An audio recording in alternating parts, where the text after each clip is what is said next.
अभी हम लोग आपको एक वैली ले जा रहे हैं। इसी के टॉप पर ये जो वैली है ये पहाड़ी के बीच में से संकरा रास्ता है, रोड बना दी हमें भी है नहीं पता, बाकायदा हम अच्छी भी सी। चल रहे हैं अंदर। हम आपको वो वैली से घुमाने वाले हैं। आपको सच कह रहा हूँ मज़ा आएगा देख के। हम लोगों ने ये घाटी पहाड़ी से देखी थी, नीचे से अब आपको दिखाते हैं। वैली अभी बाद में आएगा, इसी रास्ते से आपको वैली की तरफ जाना है। ये देखिए, ये है मेन रोड पिपरिया जाने के लिए, और ये है वो वैली के लिए रास्ता। देख रहे हैं आप क्या पहाड़ है,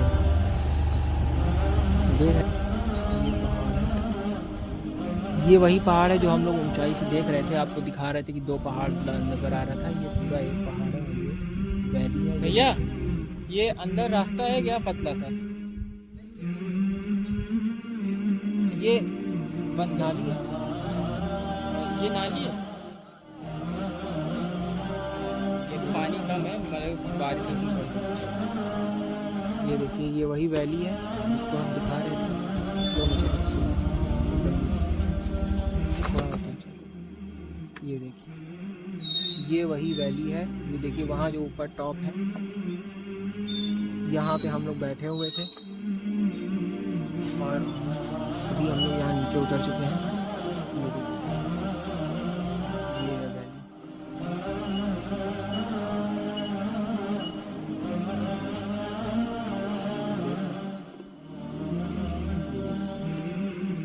ये पहाड़ी के बीच से रास्ता है। ये फील करिए आप, फील। मैं पूरी तरीके से पहाड़ी दोनों तो कवर कर नहीं सकता क्योंकि जाहिर सी बात है ये कैमरा है, मगर आप जब इसके बीच में से आएंगे ना तो आपको पता चलेगा कि आप कैसे मतलब वैली के अंदर से आ रहे हैं। ये देखिए, इसमें भी, इस पहाड़ी पे भी जगह जगह पॉइंट्स बने हुए हैं। नज़र नहीं आएगा आप लोग को क्योंकि पेड़ की वजह से छुप रहा है, मगर यहाँ पे ब्लू कलर के यहाँ पे निशान बने हुए हैं। वहाँ पे वाइट था, यहाँ ब्लू कलर का निशान है। और एक भाई से, मकामी से हमारी बात हुई थी, उनका कहना है कि इधर साइड एक दरगाह है, इस वाले पहाड़ पे एक और दरगाह है। हमारे वाले पे भी एक दरगाह थी, यहाँ भी एक दरगाह है।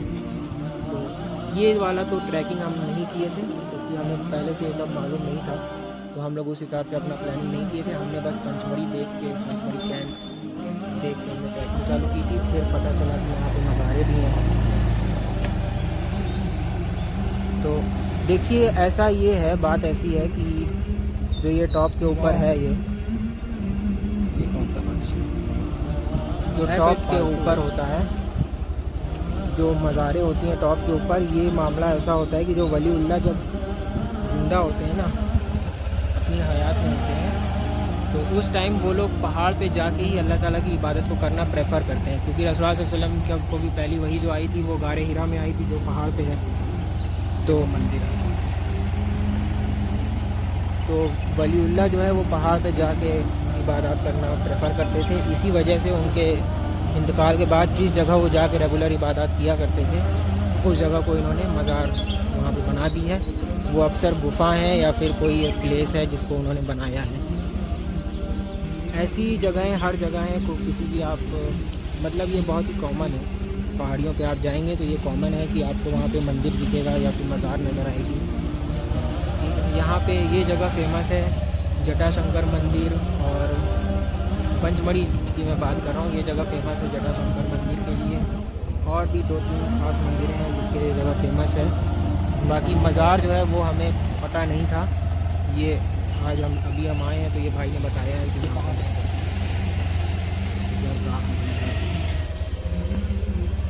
ये सब जो ये दिख रही हैं आपको झोपड़ियाँ, ये झोपड़ियाँ नहीं हैं, ये इन लोगों के बाकायदा घर हैं और इसके अंदर फूड के स्टॉल लगते हैं शाम के टाइम में। हम लोग सुबह सुबह आए हैं, अभी तो टाइम बहुत कम चल रहा है। अभी कितना बज रहा है? अभी 7 बज चुके हैं। तो अभी इतनी सुबह सुबह अभी दुकान नहीं खुली होगी सब। ये देखिए यहाँ पे मंदिर है, ठीक है, इस पे लिखा हुआ है संकट मोचन हनुमान जी का मंदिर, ठीक है।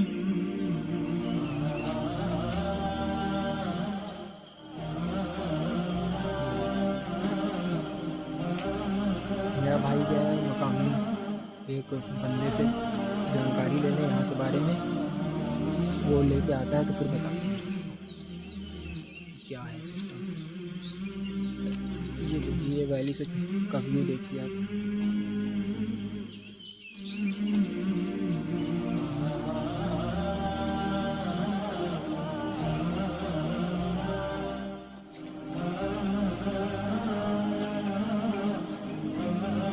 वहाँ पे एक सिट आउट एरिया बनाया गया है ताकि आप देख सकें। ये देखिए, अभी मुझे एक और मज़ार नज़र आ रही है।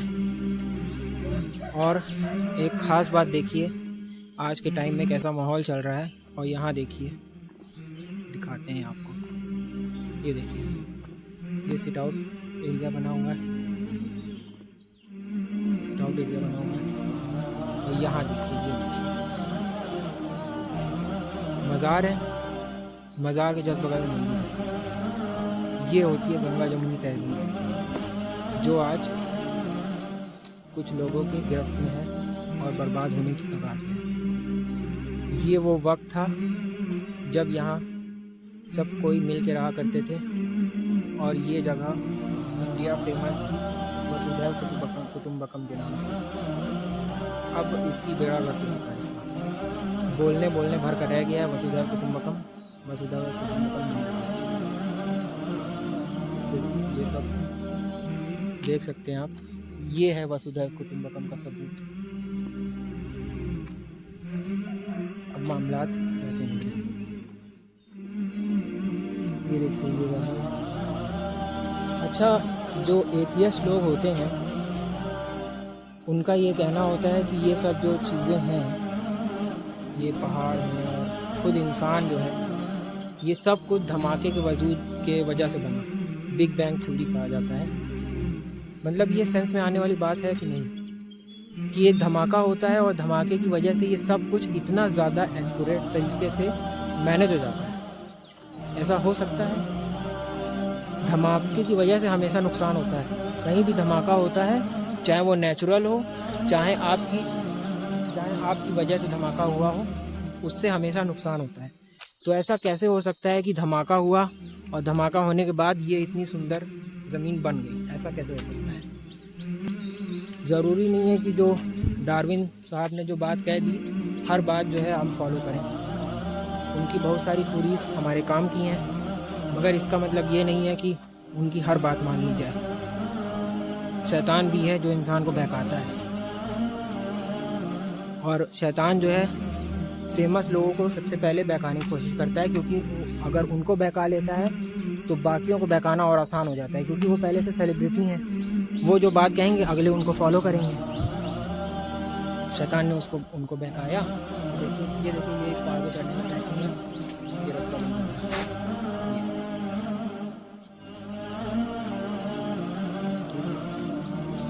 तो ऐसा हो सकता है कि ये सब कुछ ऐसे बन गया, बस धमाका हुआ और बन गया।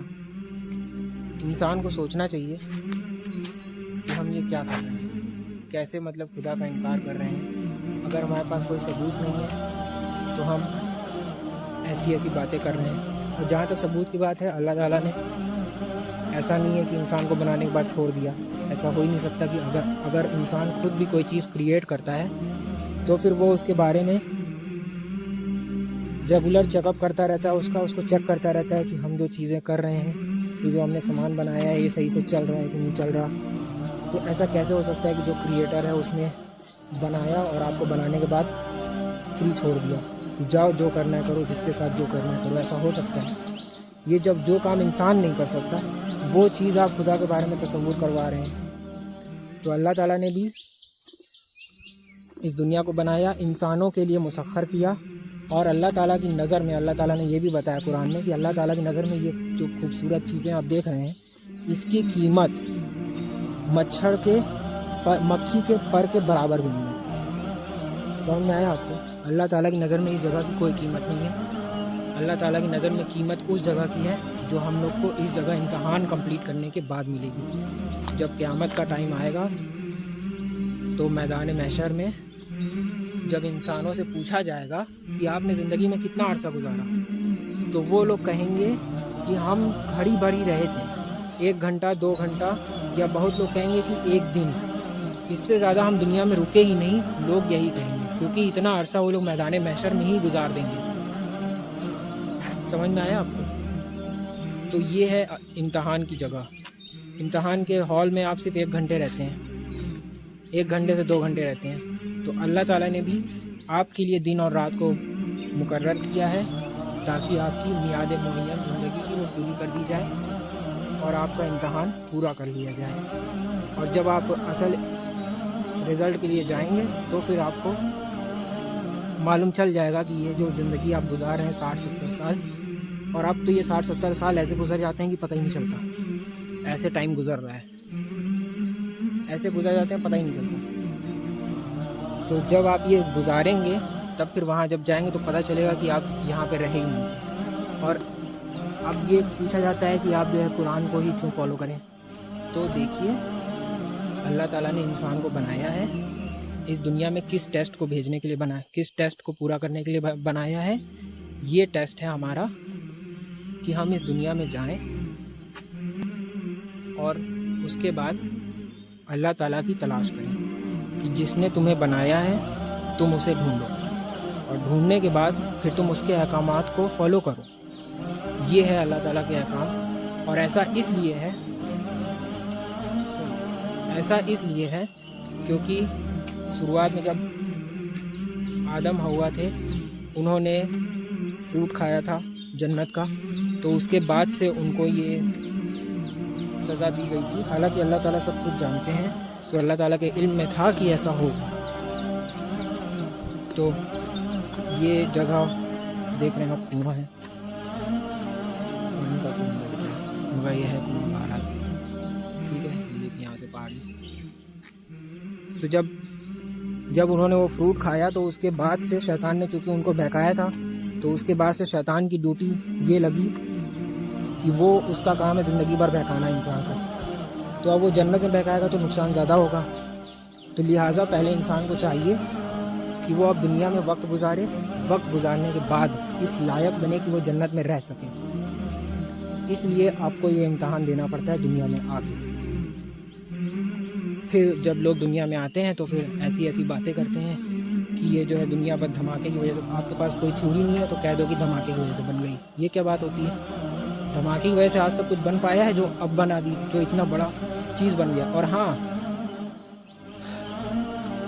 एक बात और कि ये जितने भी कांस्टेंट नंबर होते हैं, जैसे एटम का कांस्टेंट नंबर है, और जो पृथ्वी है और सारे ग्रह हैं, इनका जो कांस्टेंट इक्वेटर है जहाँ से वो मुड़े हुए हैं, ये हमेशा एक ही सीध में कैसे चल सकते हैं बताइए? अगर ये धमाके की वजह से हुआ है तो ये धमाका कब तक चलेगा? कैसे हो सकता है? नहीं हो सकता ना, क्योंकि अल्लाह ताला ने कुरान में बता दिया है कि इनको बनाने वाला भी मैं ही हूँ और इनको थामे रखने वाला भी मैं ही हूँ। समझ में आया आपको? अगर आप कोई चक्कर ऐसे लट्टू लेके अगर आप कोई चीज़ के इर्द गिर्द घुमाते हैं तो वो लट्टू एक टाइम पे आके रुक जाता है, और रुकता है उस सेंटर में जाके जहाँ पे मेन आपने सेंटर बनाया हुआ है, वो लट्टू जाके उससे टकरा के फिर रुकता है। समझ में आया आपको? तो ये अल्लाह ताला है जिन्होंने इस पृथ्वी को सूरज के गिर्द चला के उसको थामे हुए हैं कि ये जगह, कि ये पृथ्वी जाके उससे टकराती नहीं है और सब कुछ चल रहा है। जब अल्लाह ताला चाहेंगे क़यामत आएगी, और फिर उसके बाद जब अल्लाह ताला चाहेंगे दोबारा इंसानों को उठाया जाएगा और उनसे पूछा जाएगा कि तुमने दुनिया में क्या किया? तुमने मुझे तलाश किया, मेरी इबादत की, या फिर तुम दुनिया में ही लग गए जबकि मैंने तुमको अपने नबी भेजे थे।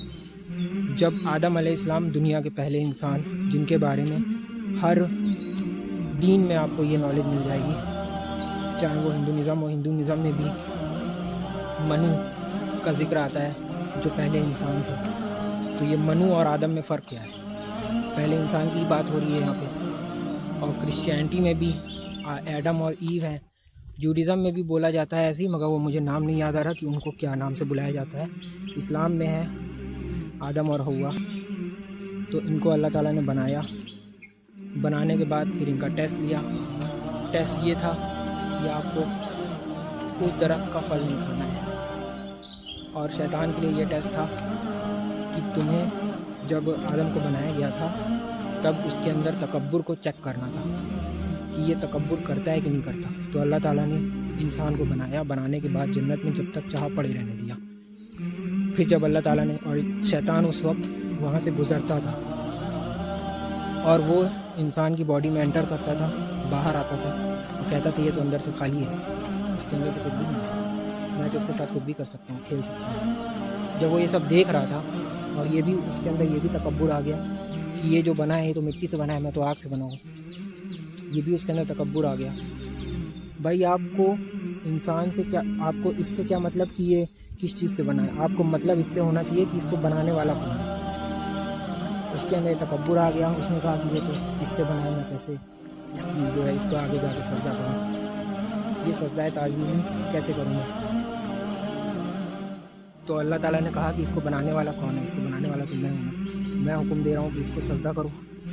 उसको कर देना चाहिए था, मगर वो तकब्बुर में आया और उसका नतीजा ये हुआ कि अब वो क़यामत तक इंसानों को बहकाएगा और फिर उसके बाद उसको जहन्नम में डाला जाएगा। और उसके अंदर तकब्बुर का ये लेवल है, कुरान में आता है कि जब उसको दोबारा निकाला जाएगा, निकालने के बाद फिर उसके बाद उससे पूछा जाएगा कि अब बताओ, अब तुम माफ़ी चाहते हो कि नहीं चाहते हो। वो कहेगा मैं माफ़ी चाहता हूँ। अल्लाह ताला कहेंगे जाओ वहाँ आदम की कब्र है, जाओ जाके सजदा कर दो। वो कहेगा कि जब आदम ज़िंदा थे तब मैंने सजदा नहीं किया, तो अब क्यों करूँ मैं। फिर उसको वापस से हमेशा के लिए उसी जहन्नम में डाल दिया जाएगा, वो उसी में जलेगा। समझ में आ रहा है आपको कि ये शैतान कितना बड़ा फरेबी है और आपके साथ क्या कर रहा है। इंसानों को बहका बहका के कैसी कैसी थ्योरी ला रहा है, जिसका सबूत आपके सामने है कि ये बनाने वाला कोई इंसान या कोई भी चीज़ धमाके की वजह से इतनी खूबसूरत चीज़ नहीं बन सकती। समझ में आया? कोई पूरा ब्लॉग हम पंचमढ़ी का बना रहे हैं, क्या ये सब कुछ धमाके की वजह से बन सकता है? सेंस है, कोई सेंस है इस बात में? उनकी काफ़ी थ्योरीज हमारे काम की हैं, मगर ये ज़रूरी नहीं कि एक इंसान की आपको हर बात सही मिल जाए, कुछ बातें इंसान की गलत भी हो जाती हैं। तो डार्विन की इस थ्योरी पे उस वक्त के बेइंतहा साइंटिस्टों ने इस बात को उनके रद्द किया है कि नहीं, ये कोई सेंस की बात नहीं है, ये डार्विन साहब ने गलत दिया। बहुत सारे लोग इसके खिलाफ गए हैं, उनकी इस थ्योरी के खिलाफ, मगर पता नहीं कैसे ये थ्योरी राइज हो गई है और अब यही थ्योरी चल रही है कि इंसान बंदर की वजह से, बंदर की नस्ल से वजूद में आया। जब अल्लाह ताला ने कह दिया कि हमने आदम को बनाया, आदम के बनाने के बाद उनको हमने चीज़ों के नाम सिखा दिए, यानी कि उनको इस कायनात का इल्म दे दिया। ये इल्म आदम अलैहिस्सलाम के लिए ख़ास था, जो उनको दिया गया था। तो ये इल्म आदम को दिया गया था, यानी कि इंसान के पास ये इल्म है कि वो चीज़ों को देख के उसमें तहकीक करके उसके बारे में जानकारी ले सकता है। ये तकनीक सिर्फ इंसान के अंदर अल्लाह ताला ने डाली है। और एक और तकनीक डाली है, वो है जेनेटिक लेवल पे आपकी लैंग्वेज की कैपेसिटी। आप बचपन से ही जब इंसान पैदा होता है तो कुछ देर बाद, कुछ सालों बाद वो अपने आप ही दूसरों को देखते हुए बोलना सीख जाता है। क्या कोई बंदर का बच्चा पैदा होता है, उसको आप इंसानों के बीच में डाल दें, वो ज़िंदगी भर में बूढ़ा हो जाएगा, वो बोलना नहीं सीख पाएगा।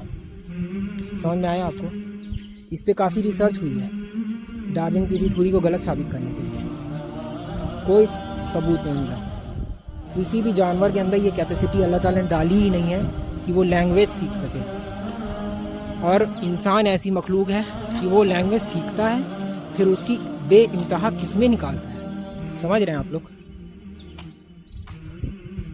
कोऑर्डिनेशन का जो तरीका है ना, ये इंसान के अंदर तमाम जानवरों से सबसे ज़्यादा है। तो ये सब बात है, इंसान को लगता है कि ये सब कुछ धमाके की वजह से बन गया और इंसान जो है बंदर के बेस से पैदा हुआ है। ऐसा कैसे हो सकता है? अगर ऐसा ही होना होता तो सबसे पुराना जो जानवर है धरती पे, कदीम तरीन जानवरों में से, वो है व्हेल मछली। वो अभी तक ज़मीन पे चलना क्यों नहीं सीख पाई, बताइए आप। जब ये कहते हैं कि मछली जो है बाहर आई, बाहर से फिर चलना सीखी, फिर वो बंदर बने, बंदर से फिर इंसान बने, और उस बंदर की स्पेसिफिक नस्ल आपने डिसाइड कर दी होमो सेपियंस। मतलब कि अगर लोग इख्तिलाफ करते तो आपने कह दिया कि ये स्पेसिफिक होमो सेपियंस बंदर थे। ये जो है इनके अंदर ये क्वालिटी थी कि ये बन सकते थे इंसान। ये क्या बात होती है कि आपके पास कोई थ्योरी नहीं तो आप कुछ भी उल जुलूल कर दो। मैं आपको पूछना चाहता हूँ आपसे सवाल कि कोई भी जैसे सरीसृप से पक्षी बनना चालू हुए थे तो उनमें एक ऐसा फेज़ था कि वो जानवर जो है, ये हमने 10th क्लास में पढ़ा था, कि वो जो जानवर है वो आधा सरीसृप था, यानी कि उसकी बॉडी सांप वाली थी और उसके पर निकले हुए थे, उसकी पूंछ थी और उसके पैर भी थे। तो ये उसका मीडियम वाला था कि ये वो प्रजाति थी जो सरीसृप से पक्षी में कन्वर्ट होने के बीच की प्रजाति थी। ऐसी प्रजाति आप इंसान की क्यों नहीं ढूंढ पाए आप आज तक? आप दिखाते हैं कि बंदर से ये इंसान बना है, पूंछ क्यों नहीं दिखाते हैं आप? पूंछ कहाँ चली गई? बंदर की पूंछ होती है, इंसान की पूंछ कहाँ गई? बीच की वो फेस कहाँ है कि इसके पास इंसानी चेहरा था और पीछे पूंछ भी थी? ये फेस कहाँ है? ये फेस के बारे में कोई सवाल करेगा इनसे कि ये फेस कहाँ चली गई? ये फेस होनी चाहिए। ऐसे तो होता नहीं कि अचानक से पूंछ गायब हो गई, ऐसे तो नहीं होता ना। और जहाँ तक दीन की बात है कि इस्लाम में ऐसा क्या है, तो आपको चाहिए कि आप जितने भी मज़हब हैं, मज़हब का कॉन्सेप्ट बहुत ही ज़्यादा हसास है और ये आपके लिए जानना बहुत ज़रूरी है कि आपका क्रिएटर कौन है। अगर आपको यही नहीं मालूम कि आपको किसने बनाया है तो आप कैसे उसकी इबादत कर सकते हैं? बताइए। इबादत करना इंसान के अंदर फीड कर दिया गया है। इंसान को सुकून मिलता है जब वो किसी ऐसे की इबादत करता है जिसके ऊपर वो भरोसा कर सकता है। समझ में आया? ये अल्लाह ताला ने इंसान के अंदर फीड कर दिया है।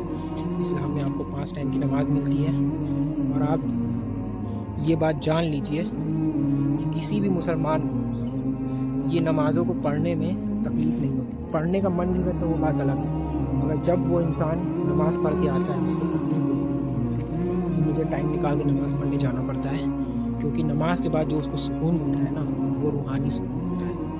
वो नहीं मिल सकता, कोई भी काम करने से नहीं मिल सकता।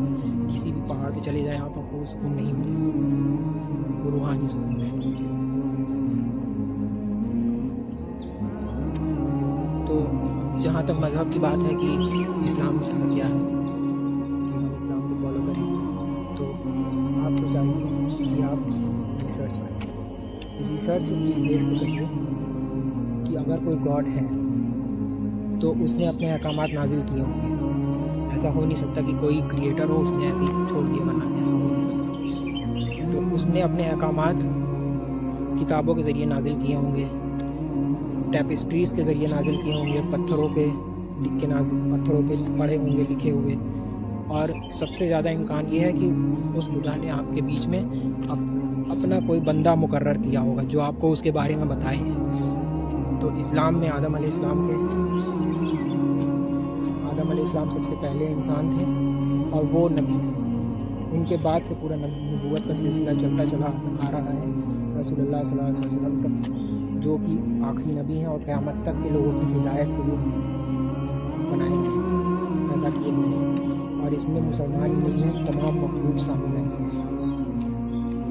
वो क़यामत तक के इंसानों के लिए बनाए गए हैं, हर इंसान के लिए वो हिदायत के लिए उनको भेजा गया था। इसीलिए उनका दर्जा तमाम नबियों में रिसालत के लिहाज से सबसे ऊपर है, क्योंकि उनके ऊपर सबसे बड़ी कौम की जिम्मेदारी थी। बाकी नबियों के ऊपर एक स्पेशल खित्ते के लिए जिम्मेदारी थी, एक एरिया के लिए के लोगों की जिम्मेदारी थी, मगर इनके ऊपर तमाम दुनियाओं की मैं बात कर रहा हूँ, सिर्फ इस पृथ्वी की बात नहीं कर रहा हूँ, तमाम दुनियाओं की बात कर रहा हूँ। उन सब की हिदायत का काम उनके ज़िम्मे है। तो ये तो इस्लाम का मामला है।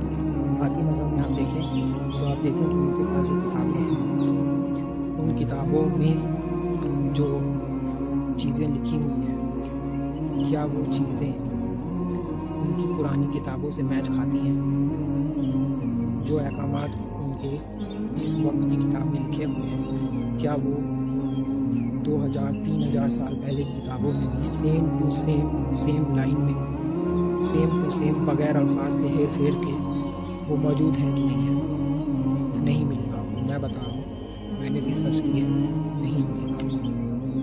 लोगों ने वक्त के हिसाब से, अपने हिसाब से उसमें चेंजेस करना चालू किए, क्योंकि लोगों ने उलमा को अपने जो भी अपने पोप थे उनको उन्होंने बहुत ज़्यादा इख्तियारात दिए और फिर उसके हिसाब से पोप ने अपने मफाद में दीन में चेंजेस, किसी ने सूद को हलाल कर दिया कि आप सूद ले सकते हैं, इन सब चीज़ों को हलाल किया, तो आप किताब मैच नहीं कर सकते। देखिए बता रहे हैं, किताब मैच नहीं कर सकते। मगर जहाँ आप इस्लाम को सर्च करेंगे तो फिर आप 1400 साल पहले जो रसूल सल्लल्लाहु अलैहि वसल्लम आए थे, ये तो इस्लामी कैलेंडर के हिसाब से मैं बता रहा हूँ, दुनियावी कैलेंडर के हिसाब से और पहले का वक्त है, तो ये 1400 साल पहले का जो वक्त है, इसमें आप चेक करिए उस टाइम की जो किताब थी, वो किताब म्यूज़ियम में रखी हुई है जर्मनी के, वहाँ से, और ये किताब को आप मैच करके देखिए, आपको एक भी हर्फ की मैं बात कर रहा हूँ, हर्फ कहते हैं मात्रा को, ज़ेर ज़बर जो होती है उसकी मैं बात कर रहा हूँ, उसका भी हेर फेर नज़र नहीं आए, क्योंकि अल्लाह ताला ने कुरान में कह दिया है ये किताब को संभालने की जिम्मेदारी हमारी है, इसकी हिफाजत हम करेंगे।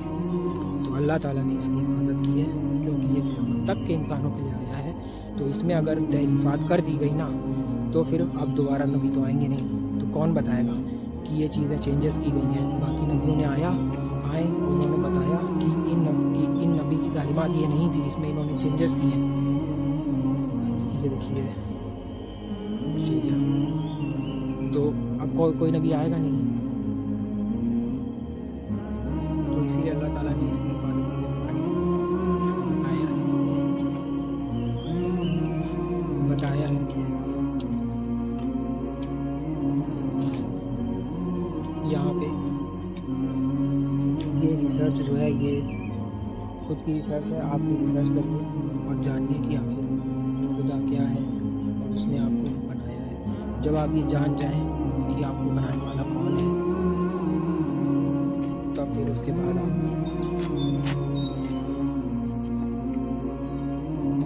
जब आपको ये पता चल जाए कि आपको बनाने वाला कौन है, आप अपनी खुद की रिसर्च करें। मैं अपनी बात नहीं थोप रहा आपको ऊपर। ये इंसान, मज़हब ऐसी चीज़ है कि इंसान को खुद जब तक वो फॉलो नहीं करता तब तक वो उस पर हमेशा नहीं रह सकता।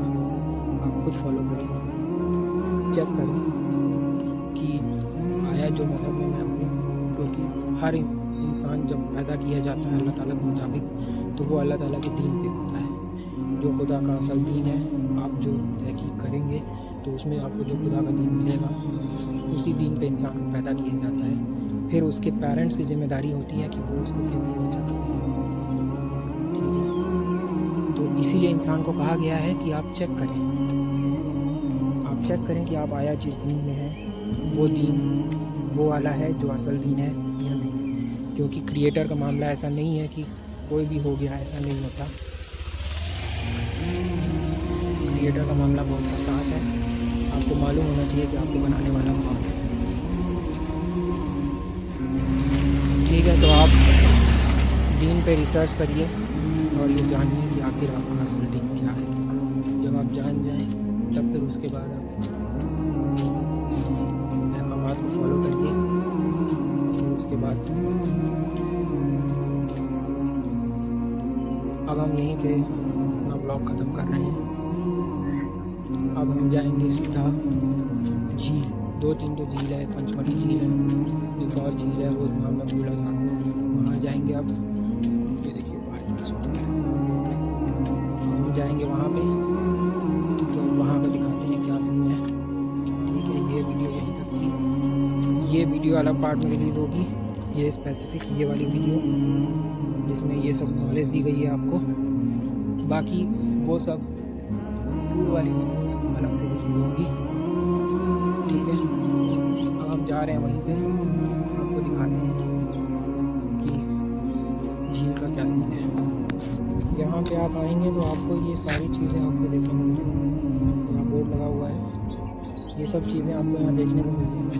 ये उसी वैली के अंदर भाई ने हमको बताया है कि ये यहाँ एक गुफ़ा है, ये इस पहाड़ी के बीच से, ये वही है पिपरिया वाले हाईवे से आप सामने आएंगे तो यहीं ये सब आपको मिल जाएगा। ये देखिए कितनी बड़ी पहाड़ी है, देखिए वहाँ मधुमक्खी का छत्ता लगा हुआ है, ये गुफा है भाई, छोटी सी गुफा है, अंदर जाने का रास्ता नहीं है, ये बस ये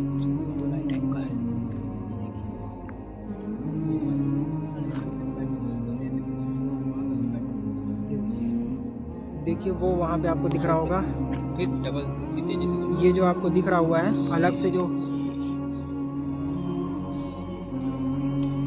ये जो आपको ये पॉइंट नज़र आ रहा है, मैंने अभी इसमें निशान किया है, ये जो जगह है यही वो जगह है जहाँ से हम लोग वीडियो शूट किए थे।